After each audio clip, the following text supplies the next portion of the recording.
What our panel is here to discuss is the road to the executive suite, and it's so important to have this conversation because unfortunately, the road is so winding and so difficult to get there. And even though women and industry has progressed so far, and 50% of the population are women, over 50% of the people who graduate from universities are women, 70% of the purchasing power in the United States are women, yet still women make 75 cents to a man's dollar. And so many people right here in this room have done so much to help women enter very competitive industries, convince them to stay in, focus on work-life balance. But once you get past that hump and get to that senior executive level, that road becomes so narrow. And women are still so very underrepresented. So we're so lucky to have these three women here with us today. Why? Because all of them made it to the top of their field. So I'll let each introduce themselves. And really, if you could just speak for a moment, each of you, about your road and how you got there, because I would guess everyone in the room at this point, some level of frustration would say there isn't a formula for success, because if there was, we would see far more than 20 women leading Fortune 500 companies. And so there isn't a formula, but we would love to hear each one of your stories. Why don't you start it off? Well, I would say that I think you've heard the road, which is to prepare, persevere, and stay focused. And I had to do all three because I grew up in Texas at a time when it wasn't really fashionable. Vilma, can you just introduce yourself? Oh, Vilma Martinez. She's the U.S. ambassador to Argentina. Sorry. Yes, but I wasn't always the U.S. ambassador to Argentina. And my first fight was with my dad, who didn't want to spend any money on my education because I would get married and have children and never make it. Well, I did get married, I did have children, but I did make it. And so when you fight your father, and I actually gave him my diploma from the University of Texas to say, Dad, I made it. I don't ever want you to tell me I can't. And then I said, and now I'm going to Columbia Law School in New York. He said, you're breaking your mother's heart because she doesn't want you to leave Texas. So I went to Columbia, practiced with the NAACP Legal Defense Fund. At law school, they told me women should not be litigators. Of course, I became a litigator. And then I went to work with the NAACP Legal Defense Fund, Title VII. The employment discrimination law was brand new. And I wasn't able to get a job with a Texas law firm because their clients wouldn't understand having a Mexican or a woman represent them. Later, I served on the corporate boards that provided them the work, but then that was rather fun. Then I was head of the Mexican American Legal Defense Fund for 9 years, from 73 to 82. In 82, I joined Munger, Tolles & Olson, a law firm, and I was, by that time, on a comfortable path to retirement when I got a call from the White House asking me to do this job. And it's been, as Judith will say, quite... What was that call like? What was that call like? It was unexpected. And I said, you know, I really am not looking for a full-time job. I've got one. But I do think that President Obama is a remarkable leader. Apologies to my Republican colleagues and friends. And so I'm very proud to serve in his administration and represent our country in the beautiful country and difficult country of Argentina. And that's where I am today. But before we move on, I wanted to talk just for a minute because you mentioned the legal profession. And there's a lot of debate for women because, again, in law school, I think we're almost up to 60% of the people who graduate from law school are women.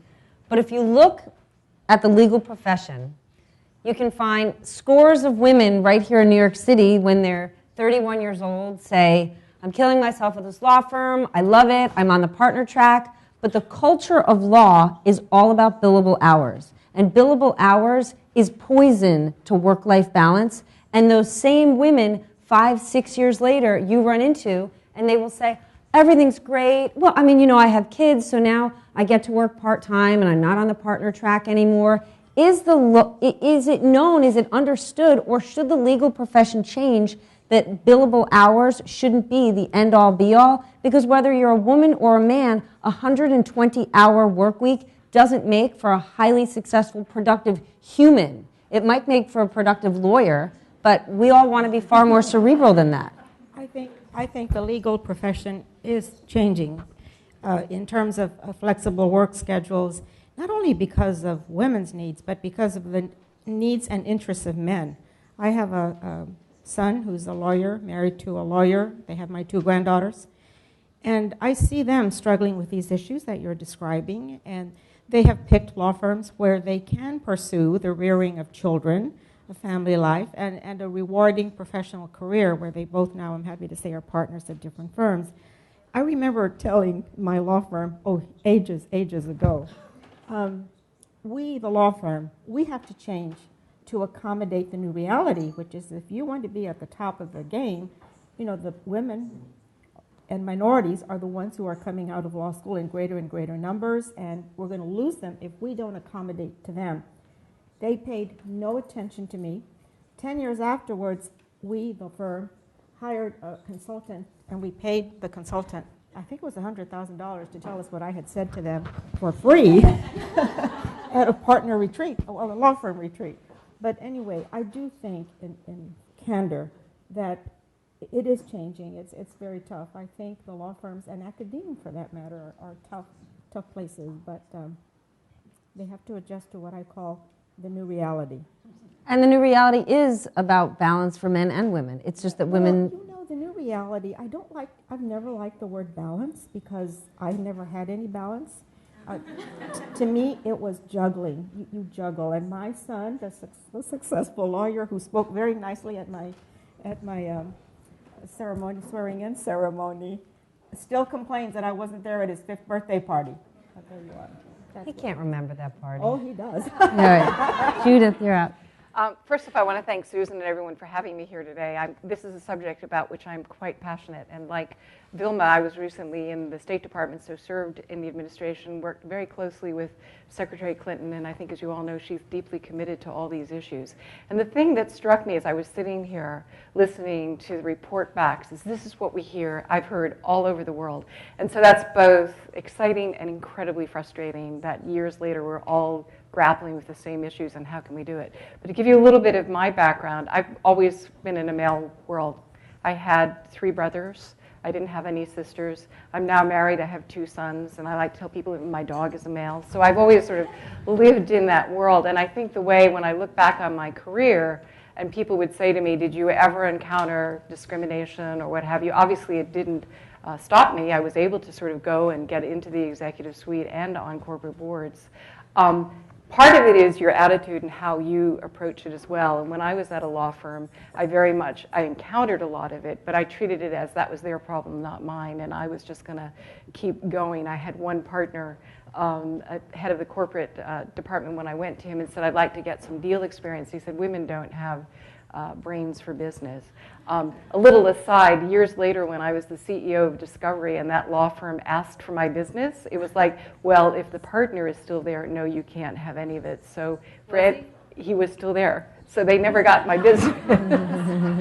So there is that element that you can, in fact, keep score of those things. I then was very lucky, and I worked into some really good industries, the sort of satellite television industry, which was very open to women coming in. It was a new industry, and so one lesson is choose where you go and be sure you go to organizations or industries that are going to be open to women advancing. I started out in MTV, I then went to Discovery, and I made it a priority, frankly, when I was the president and then CEO of the organization, to be sure that the women in our organization had the tools and resources they needed to succeed, the coaching, the mentoring, and what have you. We also took a balanced approach. The company was gender balanced, so at every rank, it was 50-50 representation, male, female, and again, that was a conscious effort on our part, not just because of the case I would make to our totally male board, and it is important to engage our male colleagues in this or we won't move forward, is that not only was it the right thing to do, it was the smart thing to do. And if you were in the business of providing goods and services to consumers, you couldn't ignore 50% of the population and be successful. And one of the ways to be sure that they were not going to be ignored was to be sure that women were in decision-making positions throughout the company. So we made that a strategic priority. We did call it work-life balance, but we had a number of programs. But again, it wasn't a women's issue. This was an issue that everyone is grappling with, and we planned and made all our programs and as we went forward, that again was a priority. You know, I recently gave a speech in Switzerland on precisely the same issue, and in doing research for it, I came across some interesting research that had been recently done at Virginia Institute of Technology, Virginia Tech, where they researched women and men in small group settings. And if you know how corporations work, frankly, a lot of decision making takes place in a small group setting. And they found that the men were much more willing to, at the beginning of a meeting, in some cases take it over, but very vocal about their ideas and opinion. And women held back. And they put this down by sort of assessing women's capacity, that women had a tendency to wait to sort of get a sense of the room, read the cues. The problem with that in a fast-paced, moving corporate or frankly government environment is you miss your moment and and you don't get that chance again. And so one of the lessons from that, I think it's important for all of us who are in leadership positions to encourage women to raise their hands so that their ideas do get heard and not to be afraid to speak up. People ask me how I ended up in my role at Discovery, and frankly, because you're amazing. Well, no, but ask the man that question. Well, a lot of people would ask that, but frankly, I think it was important for me to sort of tell other women that when I was the lawyer, the general counsel at Discovery, I made it very clear to our then the chairman and the board, don't think of me just as a lawyer, think of me in other roles. I want to do more. And frankly, I think part of it is you have to do that. You have to be a little bit more clear about what you want to do. You can't assume people are going to want you to do something.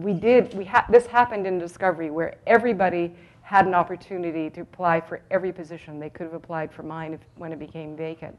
And we had a senior programming position one time, posted it 10 days. Not a single woman applied for the position. And I went crazy because I was like, this is my company. What's holding you back? And when we did a survey of the women, the almost universal response was, I thought if you thought I was ready for it, you would have asked me. Do you think it's a female trait to believe I'm going to keep my head down and do an extraordinary job doing my work and then someone will acknowledge me? I think that is a trait. And is that why there's so many women crying in the ladies' room the day they announce Goldman Partners? Yeah, because you're just waiting to get that tap on the shoulder. And if you look at your male counterparts, they're not waiting. They're just like, yep, right now I may be in the mailroom, but I can have your job, and so just consider me for it. And it was a real eye-opening moment. And the final thing I would say is that, and it's something that I did forever, is women are reluctant to put themselves forward a lot and to take the credit for what they've done. And so they talk about, it's not about me, it's about the team. Well, the reality is it's about both you and the team. And you have to do both and speak up and claim your fair share of the credit for what you do. But are they, when they're in a scenario where their peer group is other women? I think certainly you can absolutely talk about what you've done and what you've achieved. But I'm saying, are women more likely to advocate for themselves when their peer group is only women because they feel like, hey, I'm in my own, do they feel more competitive? Do they feel like they can fight for themselves more when everyone else looks and sounds like them? I don't know. I don't know. I mean, I just noticed the sort of male-female dynamic. If in a group of women, I think there's nothing wrong, whether it's a group of all women, mixed group or whatever, this sense that you should sort of say, this is what I did, this is what I achieved, and claim credit for it. I think women are more reluctant to do that by and large, and they hold back a little bit. So I think that's an important lesson that you have to know to be able to do that and claim credit for what you did. So back to Latin America, back to reality. I'm an electronic engineer. Since the time there is no bathroom for women in this engineer school. So it's certainly a challenge, but I have the same mother of some of us here that said, go out and face the challenge. You need to be independent, whatever. Don't lose values, but be independent. So that was my career, and I got married during the university. And sometime, it's a wonderful husband, but sometime after, It's a wonderful husband. yeah, but I just, realized that was not the wonderful husband for me. And so I changed it. And I really got one that was very supportive for my whole career.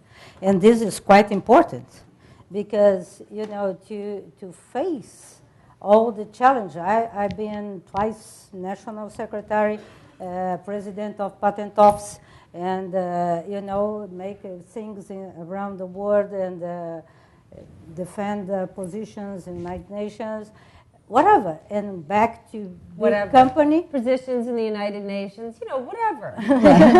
No, it's things that for Latin American people looks, very important, but it is not. It's not. It's just a face because you have competence to do that. You need not to be afraid to face the challenge. And that's for me.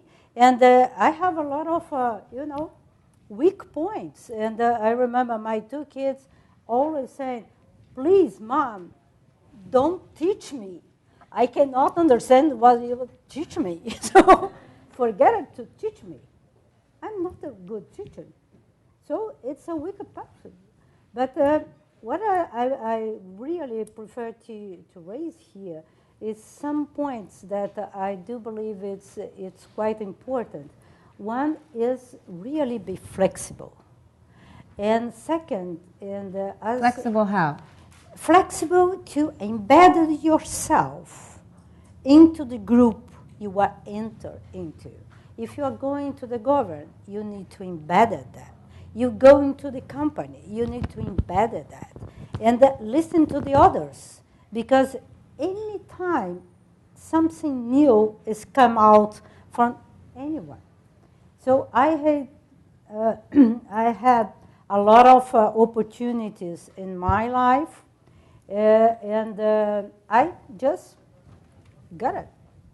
And those opportunities, first time I went to the government, I got a telephone call from the minister that said, my secretary said, I work in the big company, and said, there is, the minister wants to talk with you. I said, my God, what I have done. And the girl, the woman of that said, well, I need you to decide if you want to be a national secretary for technology because I need you there, but you need to answer now. And I said, well, now 5 minutes because I need to just talk with my husband because he needs to take care of everything. We have a company and so on. And he needs to know, but no, don't talk with, with nobody. Well, okay, but I say privilege, yes. Then you, and finally he said, but you remember that the amount of money we can pay is ridiculous. So I said, I know. I went to the government, dropping my salary for almost 10 times. And I needed to have the supportive husband, and thanks to God I have changed it at that time. So it is quite important to have a supportive family for that. And I went there, and it was wonderful. And I came back to the business, and then I was invited again, and come back to the, and I'm in the internet world since then, and I'm a member of ICANN, that's the Internet Corporation for Assigned Names and Numbers, and I'm not, this is voluntary work. So I'm in many boards around the Latin America, especially in Brazil, all for free, because it's, and I run 2 groups of women. One is calling DNS Women, that is domain name system, that from ICANN we meet around the world 3 times a year. And we invite local people to just, exchange experience. And now we go to Toronto, not too much to give, but a lot of to learn, to exchange, because in July we go to Africa. And we can give then a lot of experience that can be exchanged. And I agree, we need to promote ourselves. If you don't promote yourself, nobody sees you.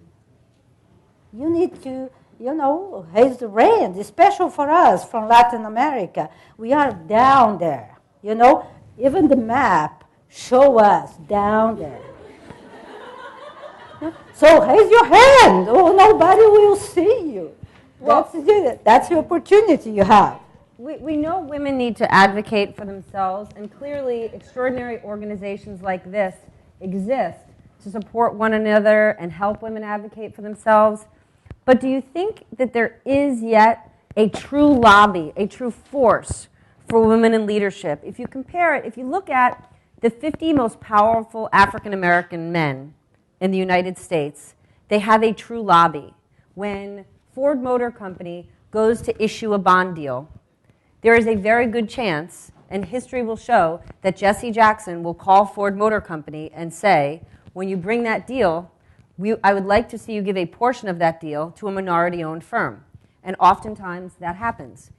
Is that happening yet for women? Is there a true lobby that says, we already know, extraordinary organizations like Catalyst do the research. They tell us diversity on boards means you're more productive. And they advise and they provide this research. But is there a force that says, this is what you should be doing, and this is why it will work, and then we're seeing industry, corporations respond? I think there are a lot of organizations focused on the issue, but if you couple it with the word, is there an effective organization? No, because we wouldn't be sitting here if, in fact, it had the impact that it should be having and doing it. And when I prefaced my remarks by saying it's so frustrating. Are you fatigued by women's initiatives? It just reaches the stage where you go like, really? I was doing research one time for something I was writing, and I came across a letter that Abigail Adams had written to her husband, John Adams, as they were drafting the United States Constitution. A while ago, in which she said, don't forget the ladies. And I'm like, oh my God, we're here almost 300 years later, and we're saying the same thing. So the answer is it's not effective. At the same time, I'm not prepared to give up, so I keep trying to do it. And I think that one of the fundamental things is we're not going to change it unless we figure out the way of reframing the issue and engaging men in this, making it a strategic priority for all our countries, showing, in fact, that for your business that it makes better business senses, which is one of the ways I succeeded at Discovery by doing that. I was the first woman, I always find this rather strange. I'm on Ralph Lauren's board now, but I was the first woman on Ralph's board. And one of the first things I said to him was, you should have more women on your board. It wasn't that he didn't think about it. It wasn't that he was, consciously saying, I don't want women on my board. But it wasn't on his radar screen. And many of the boards that I've been on, and I take it as a priority for me when I go on boards to encourage my fellow colleagues on boards to have more women. And part of it is, it's how you frame that issue. You have to, in some cases, appeal to their enlightened self-interest or their sense of competitiveness or whatever it is. But we're not going to, this is a fabulous gathering, but we're only going to go so far unless the next time Susan hosts it is half men. Because how do we actually do that? This is not a women's issue. This is a social issue. This is an economic issue. There are many, many things that are entailed in it. That's a great idea for the next one to have half men. But I would say in structuring the attendees, it would be really useful to have a combination of the CEO types, but also the next generation of leadership types, male. Because in that group, my sense is it is a new day, and they are looking at things differently. They do have a different value system from that of their fathers. And I think we can play off of that, and we should. But I also would say that we cannot afford to have fatigue.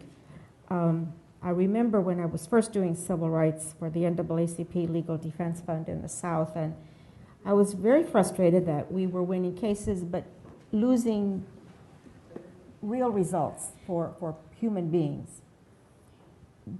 But it helped me because when years later I became the head of the Mexican American Legal Defense Fund, I knew that someone had to do that job, and it had to be done well. It had to be done with total commitment and never thinking, oh, what I'm doing isn't going to make a difference. And I'm keenly aware that the issues that civil rights lawyers litigated in the 60s, in the 70s, in the 80s are still with us. I'm keenly aware of that.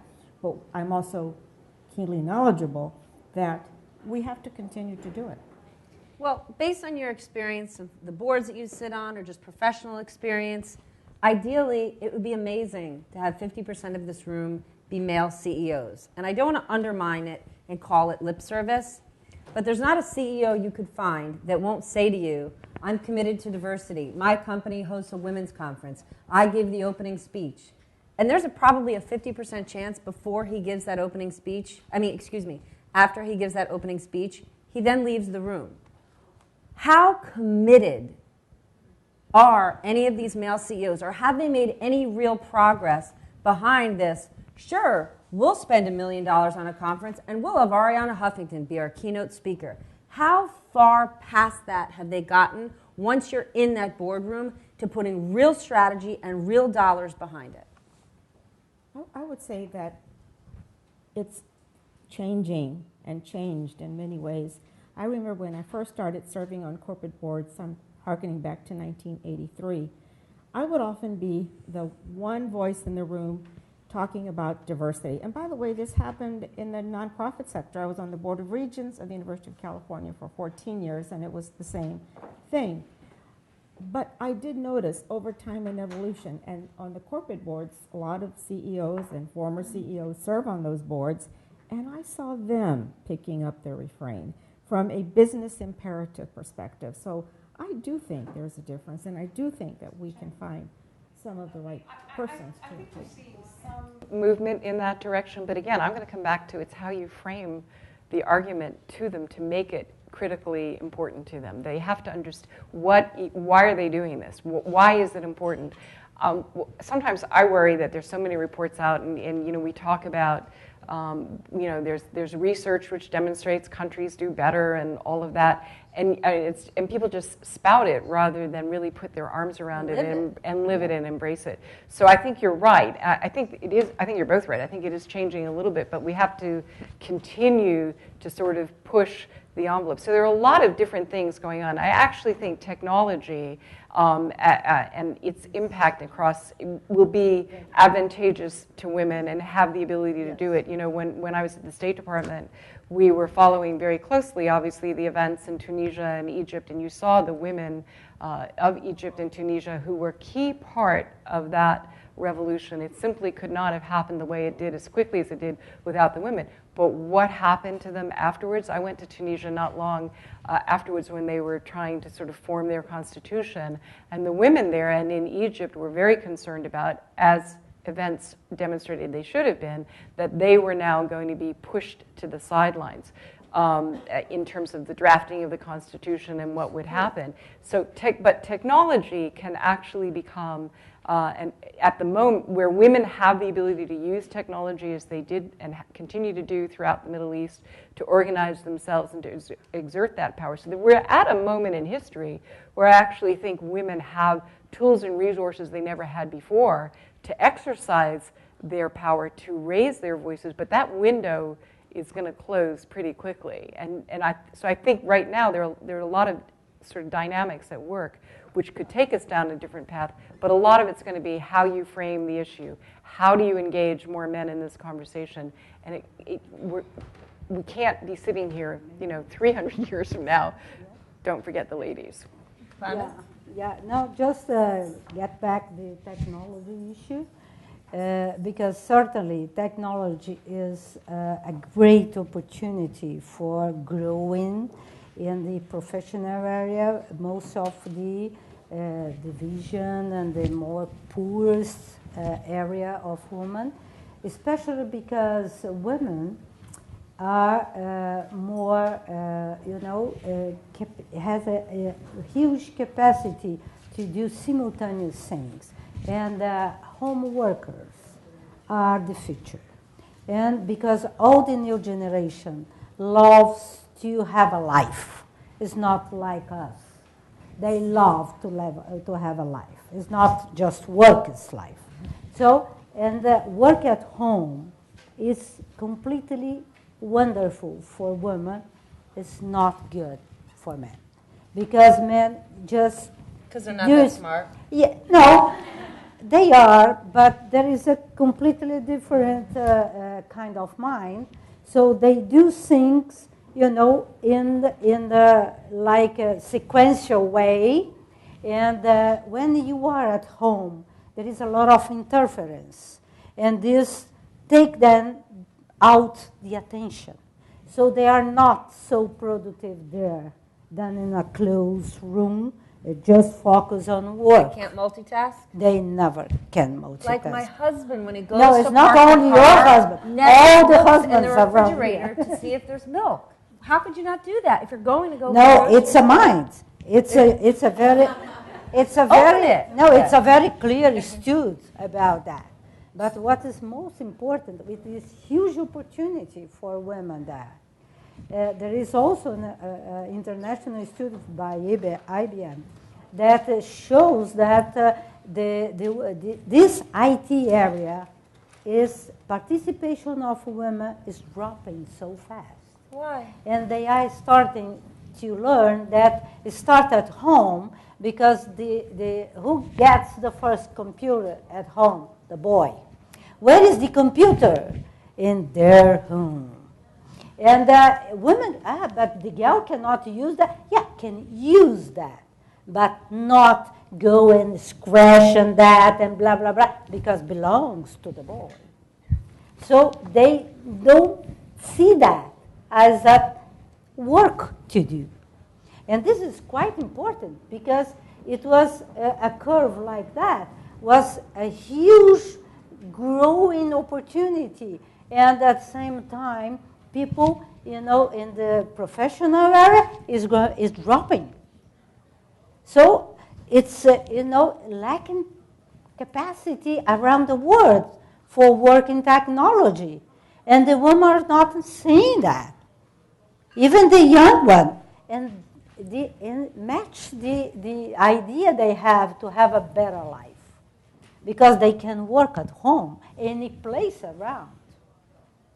So it's amazing how the young people, I sometimes go to the high schools in Brazil and talk to them, and they want to be lawyers, they blah, blah, blah, blah, blah. So where are you going to work? Because the work will be at your home. So if you know technology, you have your own work, or you can work for yourself and for others in the same place. Vilma, do you want to make a comment? I was thinking about leadership. There's so much space for leadership, and we've looked at Secretary Clinton and what she's been able to do. Even before she was secretary, when she was first lady, she worked with Madeleine Albright to create Vital Voices. Well, now there's Voces Vitales in Argentina and other places in Latin America. So that's very important. Secretary Clinton has Women in the Economy Summit. She has the Women's Entrepreneurship of the Americas, and she's which was launched at the Summit of the Americas in Cartagena. Women Empowerment Now. They just had a conference in Buenos Aires last week. So I think when you have that opportunity to exercise leadership, you should absolutely do it. We should all do it. I've looked also at the Teach for America model, which is beautiful here. And again, Argentina now has the same model. And Wendy Coop, I think her name is, came to talk to us in Argentina about it. On a smaller note, because I know here the panel is interested, especially in corporate membership, board membership, I was going to say that after the Sarbanes-Oxley legislation, every corporation, publicly held, has to have a financial expert. So it's really important for women who know these disciplines to pursue that.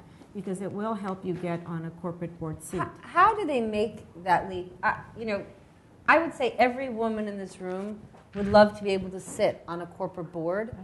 How do they, and that's not, obviously it's not something that even happens internally at your company. It takes a serious leap. How is it? Can you even, and again, I know there's no formula. Can you speak at all how you got on your first board? The answer is it's especially hard for women because by and large what boards are looking for is someone who who's had CEO experience. So if you're not a CEO or you haven't been, so it's really, really difficult. And because there were so few women who were CEOs, those of us who were in those positions then were very actively recruited. One of the things that I did when I went on, and I've been on about 6 or 7 different boards, again, as a woman on a board, I felt it was really important to recruit other women to the board. And so I would usually try to join the corporate governance or whatever the committee was that was actively engaged in recruiting other people there, and also make the case that you don't necessarily have to have the CEO experience. But that becomes, it is the chicken and egg thing. They were like, well, we'd like to have more women, but they don't have the right experience. We don't have the right experience, so how are we, how do we get over that? And I think for those of us who are in those positions, it's important to make the argument that is not necessarily the only path. I think you're absolutely right. There's a whole new window of opportunity in the United States for women who have financial backgrounds, and there are probably far more women CFOs and others and partners at accounting firms who can take those roles. So that's one window. And I would hope when those women get on boards, they will make the same argument and bring actively recruit others. I mean, I used to sort of shame people into it. I go like, this is a really interesting list of candidates, John Smith, Jim whatever. And I said, call me crazy, but I don't think is Tavish McDermott a woman? Because, I don't understand where this comes from. And so and again, sometimes they don't even think about it. The reality is you tend to network, and the people you know, or people you've gone to college with or whatever, are going to be people you reach out to. And I think it's important, again, for women who are in those positions to get it on their radar screen and to do it, and every argument that you can make to do it. But it is hard. I mean, that's why there's so few women. And once you're on one, then now you have, the other hurdle is, do you have prior board experience? And you're like, well, no. I have a suggestion, because I start in an organization, not-for-profit organization, because it's a learning curve. And they don't pay you. But it's a very interesting learning curve. And you don't need to be CEO to get a position in that.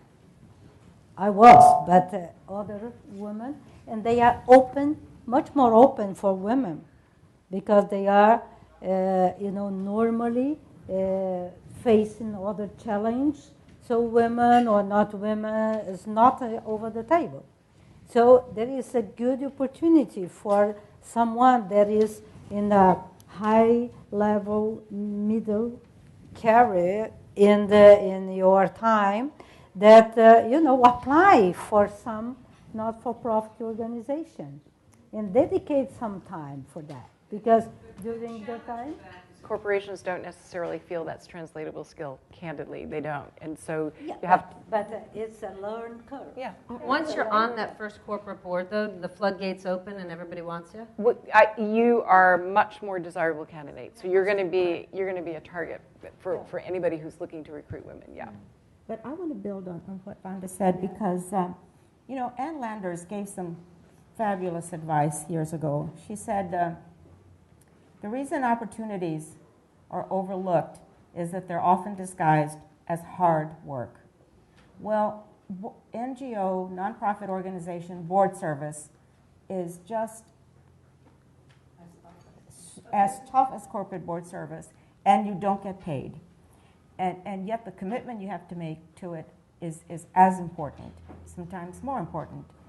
And my experience was 14 years on the Board of Regents at the University of California, 2 years as chairman, and worked all the committees, chaired various committees.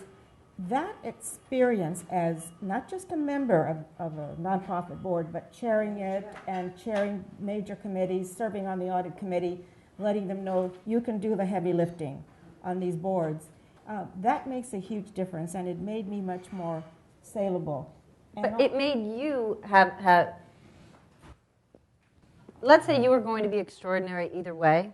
Do you believe, though, that that experience made you more marketable to that corporate board?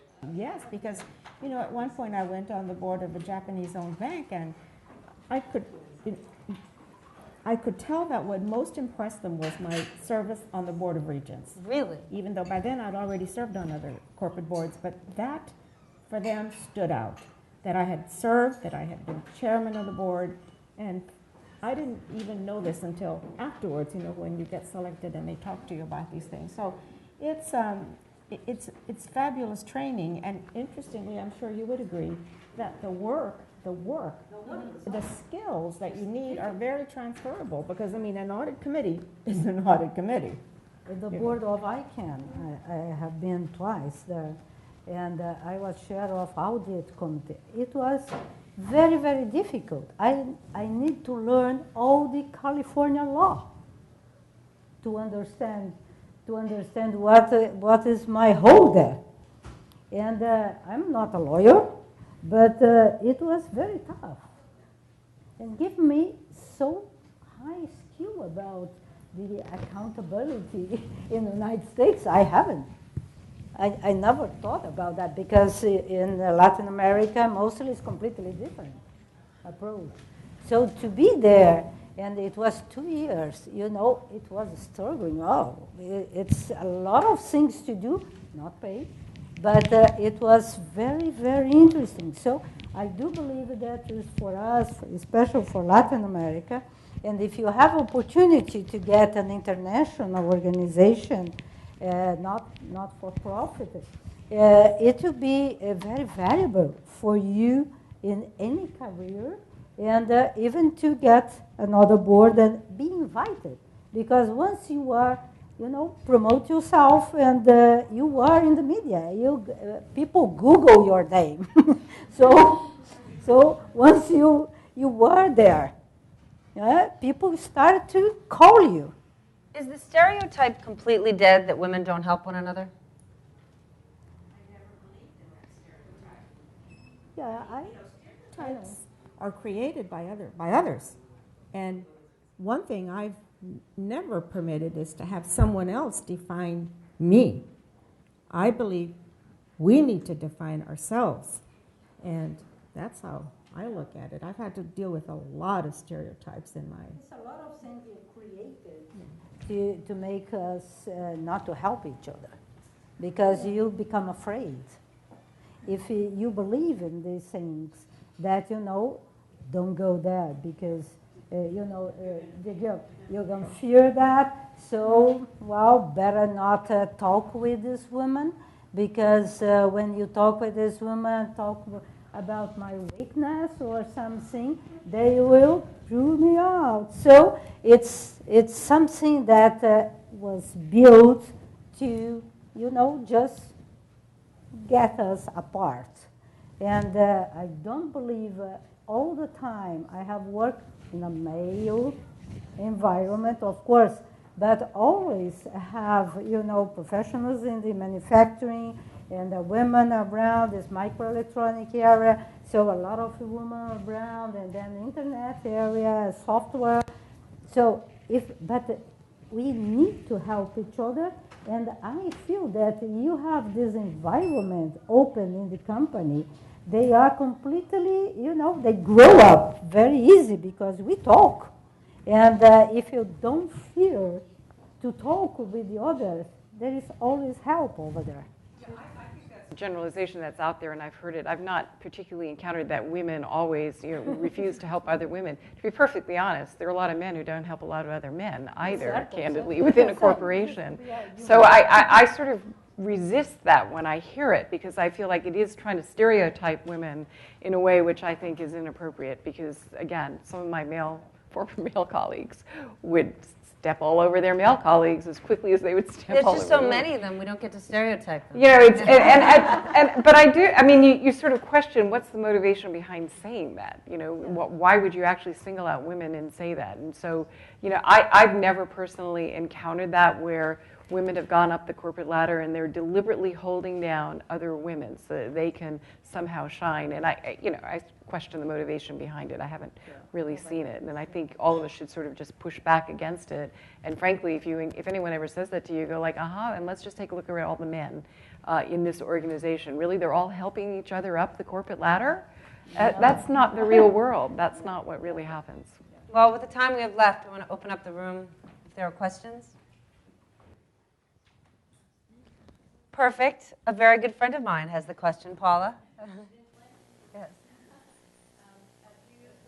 Oh, here.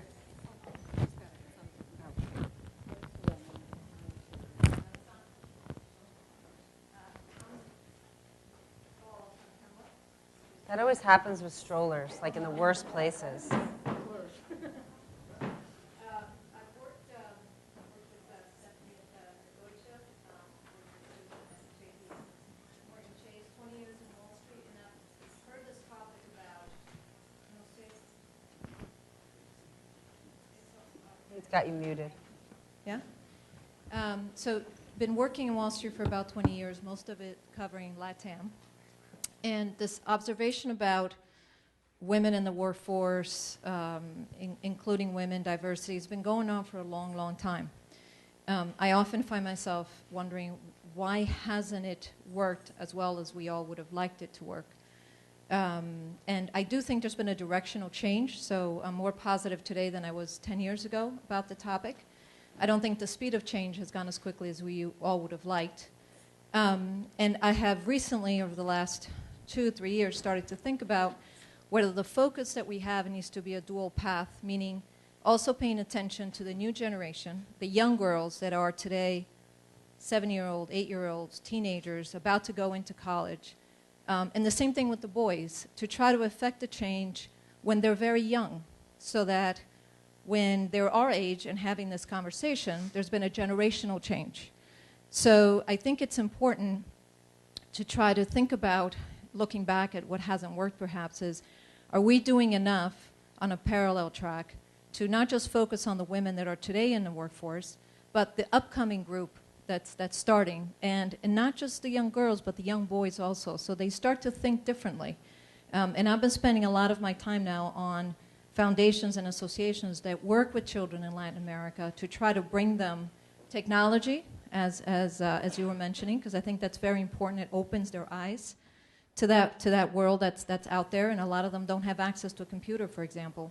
So I would be curious on what the panel thinks about how can that perhaps be another path to try to make this change really happen, so that when they're our age, they're actually having a very different discussion than we have been having. I agree with that 100%. I mean, I think that, and certainly, again, when I was at State Department, we had programs focused along those lines around the world where we were trying to foster and continue that sort of cooperation and really do it. So it is a parallel track, right? You can't just sort of write all of us off and go like, well, too bad we didn't do this before. But I think you can importantly plant those seeds and really don't ignore the young boys or the young men either. I think there are some changes. I think they are more open to it. And so seize that and use that in a way that you are building a more successful trajectory going forward. And I think I totally agree with you. I think that's Paul, a critically I have important a question. part. Sorry, for you. You said you can feel in the last few years a sentiment change in banking to the positive.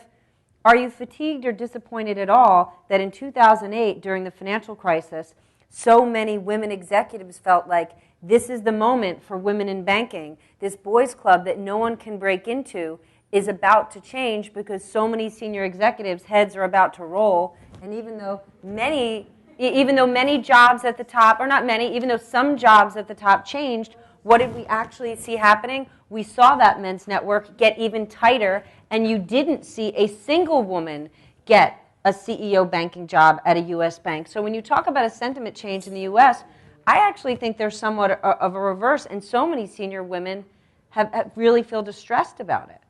Yeah, I think that's right. What I'm referring to when I see a direction or a sentiment change is more that there's a greater awareness, I think, of the topic. And to me, to get to change, your first step to create that awareness. Because if you don't even have the awareness that this is an issue, it's very difficult to address the issue and change it. So I think we're still at baby steps. So, the awareness is something that I think has improved. I think there's been a lot more studies done. I think there's been a lot more publications done. I think there's been a lot more discussions in forums. This topic has come up.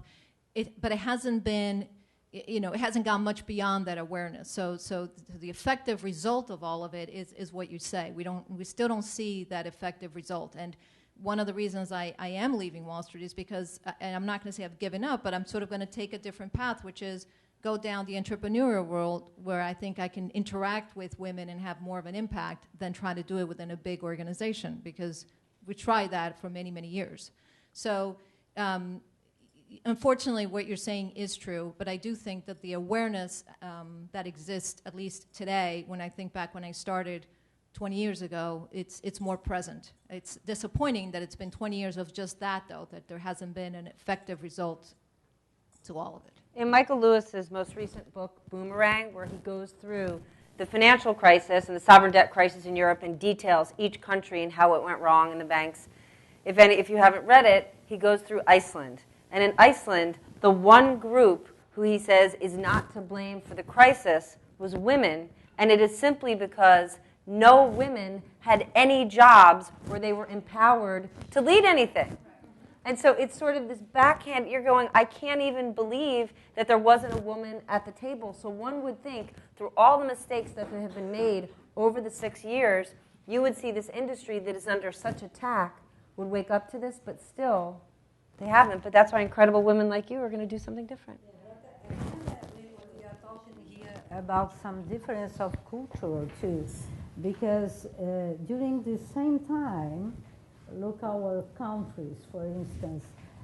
We have a lot of women going to the presidency, and take big companies like Petrobras in Brazil, and a lot of banks, Caixa Econômica and others. And so in the board of banks over there, we have women sitting there. So it's maybe we need to analyze, as we start this morning, thinking about what has happened with developed countries and the developing ones. And they are maybe moving in the different directions. And I used to joke with my colleagues, and most of them from America, that the United States is a new developing country. And that you need to learn with the developing countries how to change things, because it's not comfort. Used to be very comfort here. And the changes is pushing by uncomfort issues. So we are living, she and I and others in Latin America, with so many challenges for surviving and make things happen. Common and simple issues happen that we are facing differently. Our moving forward, and you are seeing yourselves moving back. And this is something that it's not so clear. And sometimes people are just hiding this because it hurts to think about that. This is a fantastic country. And how they are doing that, we are not doing that. And this is difficult. And for us, it's day by day, because we never did that. So now we are doing that. So it's a growing phase in our lives, and it's different. So it's different approach about the phases of the countries and the regions. In ICANN, we circulate around, and we can see very clear disappointment in this region. And this time, for instance, we have 3 positions for the board in ICANN. And very important people around comes and from Europe, looks like they gave up. Just let's give up because there is no more. What is going to be the future?